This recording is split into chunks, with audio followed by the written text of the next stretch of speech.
This kid is a gainer. He's a baller. He's a playmaker and a shot caller. In case you didn't know, I got T-Bowed. He shattered the mold. And all he does is win. All he does is win games. Listen. I got T-Bowed. He shattered the mold. And all he does is win. All he does is unleash. tell T-Bow, Let him go. It's time. Turn him loose. Let him play. Let him play. On Sunday. Unleash. tell T-Bow, Let him go. It's time. Turn him loose. Let him play. I'm going to All right, welcome to the podcast for today, June 19th, 2012. We're going to be talking wide receivers, tight ends, defense, and kickers this week. Started off today with the kickers. Pretty much fantasy football, you need a kicker. If you get one of the top three, you're set for the whole season. After that, pretty much all of them are interchangeable. So I'm only going to do a quick top three. Number one, David Akers. Obviously, he was the number one kicker last year, and with all those field goals he made for the 49ers, broke the record 44 made last year. 49ers couldn't score a touchdown to save their life, so Akers was their touchdown machine, basically. Number two, Steven Gostkowski, Patriots kicker. He's going to put up points just because the Patriots put up points. Pretty much simple as that. And number three, Mason Crosby. Mason Crosby of the Packers. Another strong-footed kicker, high-powered offense, scores a lot of touchdowns. So he's going to get a lot of extra points, and we'll see maybe 20 field goals for him, roughly. And that's pretty much all kickers I'm going to talk. I do not like kickers. I'm always interchanging kickers throughout the season. They're pretty much week in and week out. You can have a different one. All right, now let's talk defense. Top overall defenses in fantasy football this year. As I always like to pick my defenses as one of my last picks. Everybody likes going early, picking them in the 8th round, middle of the pack. You don't have to. You could always pick your defense last. I mean, there's always really good defenses. There's the top 15. You can make a case for them. But if you want a top 5, easily top 5. Number 1, Pittsburgh Steelers. That team is always stacked with their line is good this year. They have good linebackers, and they take a lot of takeaways and sacks. The 49ers defense, up-and-coming young defense. Patrick Willis, number 1 linebacker in all of football.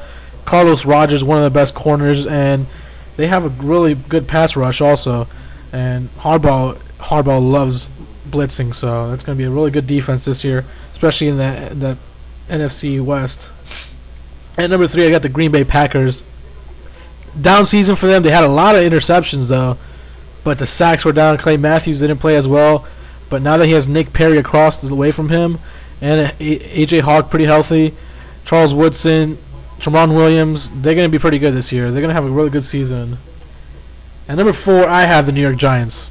The New York Giants defense, Super Bowl champs. The defensive line is ridiculous. OC, Justin Tuck, Matthias Kiwanuka, and my boy JPP.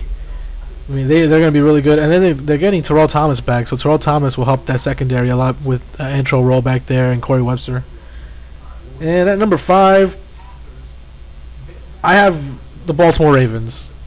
You can't leave them out of the top 5. They're one of the best defenses ever.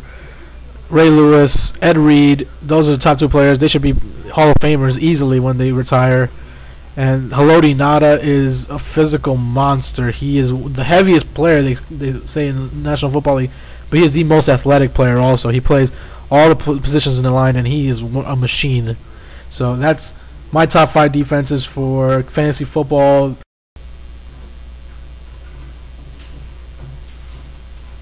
All right, now jumping into the receiving end, but we're going to do tight ends first.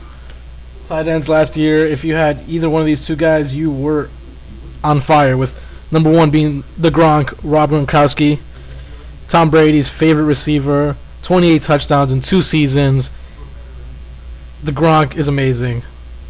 He's ridiculous. He is a physical monster. He cannot be stopped. He's 6'6", 265, goes up and gets the ball. I personally do not like him. That's just being a Jets fan. But if fantasy football, he is a beast, and he is one of the best tight ends. He is the best tight end, basically, in National Football League.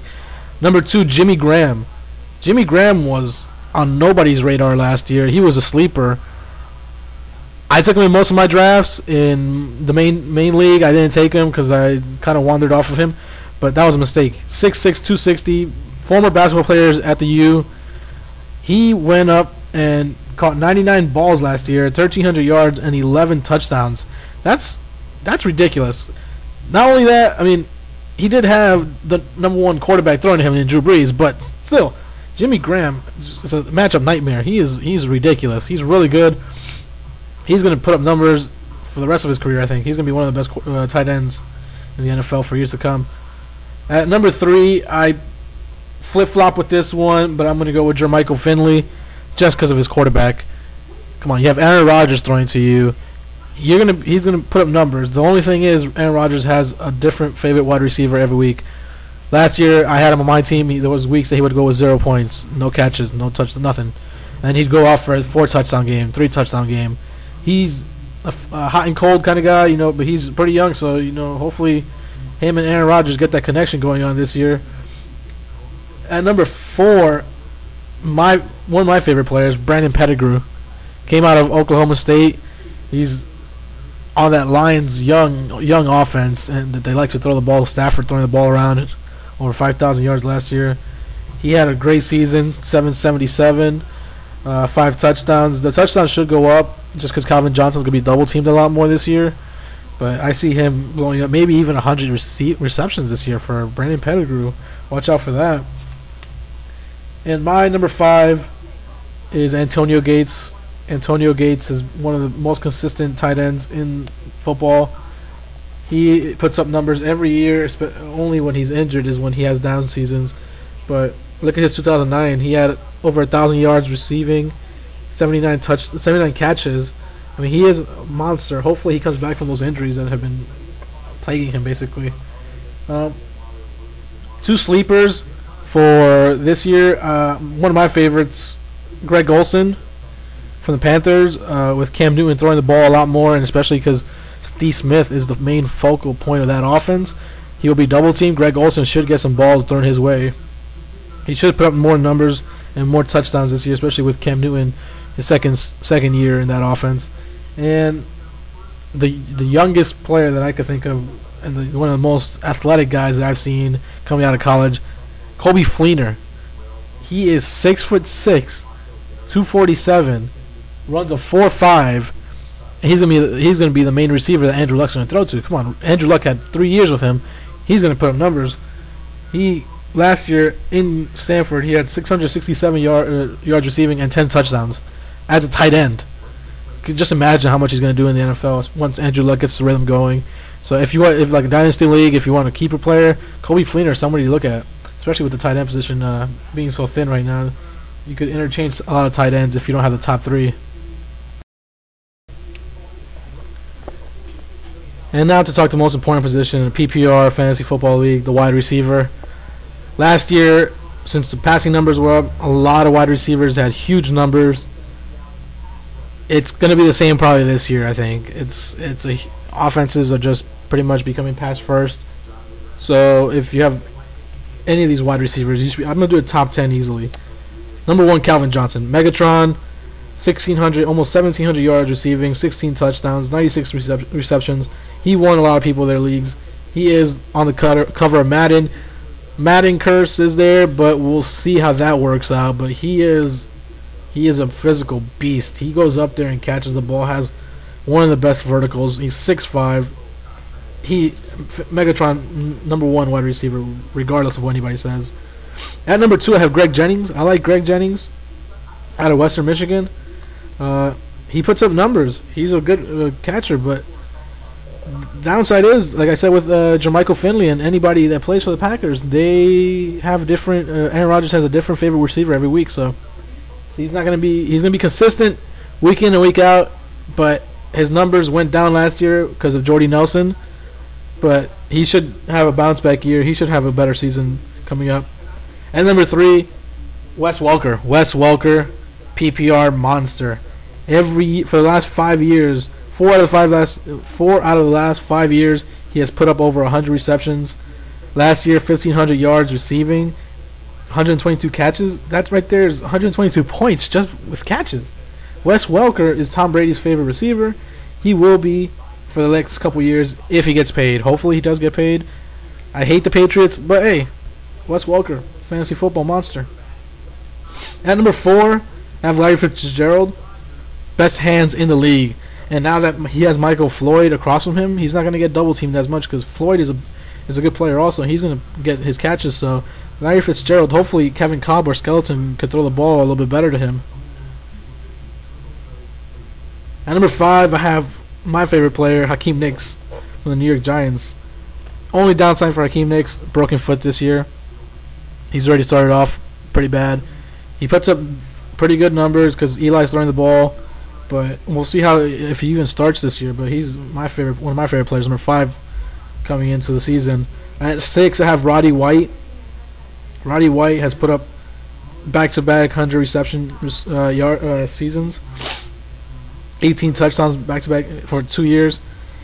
Matt Ryan, really good quarterback, but he will benefit from having Julio Jones there. At number 7. One of the best young wide receivers in the league, A.J. Green, for the Bengals. As a rookie, put up 1,000 yards. Andy Dalton, second year in the system, should be throwing him the ball a lot more. A.J. Green, somebody to look at, just in case. PPR leagues, he should be pretty good next year. All right, moving on to the number 8 wide receiver, and this is a lot of people's favorite player, Victor Cruz, from out of Paterson, New Jersey. So he's one of the local guys for me. He had an outstanding season. He wasn't even on the practice squad basically on 2010, and then he had that one game against the Jets in the preseason where he had 3 touchdowns, and then they're like, oh, Victor Cruz, yeah, maybe we'll play him. Dominic Hickson goes down. Yeah, let's throw Cruz in. And then he blows out, breaks the franchise record for receiving yards, and he salsa danced his way into the Super Bowl, and won the title, helped Giants win the title. Victor Cruz should benefit from a good year. His numbers will go down slightly, but he should have another outstanding year. At number 9, it hurts me to put him down this low, but he's one of my favorite wide receivers, and he should be 1A and 1B with Calvin Johnson for top wide receivers. Andre Johnson out of the U. Last year only played 7 games. Pretty much was hampered by injuries all year, but he is one of the best wide receivers. If you get him at the number 9 wide receiver position, like as one of the last wide receivers in the top 10, he should be a steal. Hopefully he bounces back and has a better season. But project him to have a good season, 84 receptions, I think, easily. Over 1,000 yards receiving, maybe 6 or 7 touchdowns. And my number 10 wide receiver, and he should be number 1 pretty soon in the league, Dez Bryant. Dez Bryant, only 23 years old. He has not put 1,000 yards yet, but he has Miles Austin across from him, who Romo throws a lot to. But Dez Bryant has all the tools to be a number 1 wide receiver. He reminds me of Terrell Owens as a hothead, but he is, regardless, he looks like Chris Carter running out there, running routes, catching the ball. He's going to be one of the best wide receivers once Romo decides to start throwing to him and he doesn't start getting into legal problems anymore. And for 2 sleeper wide receivers this year, Demaryius Thomas of the Broncos should have a good season with Peyton Manning out there. Hopefully 1,000 yards for him, unless Eric Decker gets all those catches and not Demaryius Thomas. And Sidney Rice out of the Seahawks. That is going to be a toss-up depending on who's throwing him the ball. If it's Tavares Jackson, I don't see it. If it's Matt Flynn, maybe. If it's Russell Wilson, we'll see how that's going to work out. The Seahawks need to learn how to throw the ball a little bit better. Sidney Rice, he's one of the best wide receivers in the league, but he has been just decimated with bad quarterback play lately. That's the end of this week's podcast. Would like for you guys to hit the like button, pass it around, share it as much as you can. Subscribe to my channel if you guys have the chance to. I just need some more views, guys. Please help me out with that. Feedback also on what you guys want to hear. Just send me a message on Facebook. Text me if you have to. Email. Leave a comment below. Anything that would help you guys listen to my show a little bit more. Help me out with that. All right. Thanks, guys. And I will be coming out with another show on Friday, probably discussing the NBA Finals. Hopefully it's not over by then, but we'll see. All right. Thank you, guys.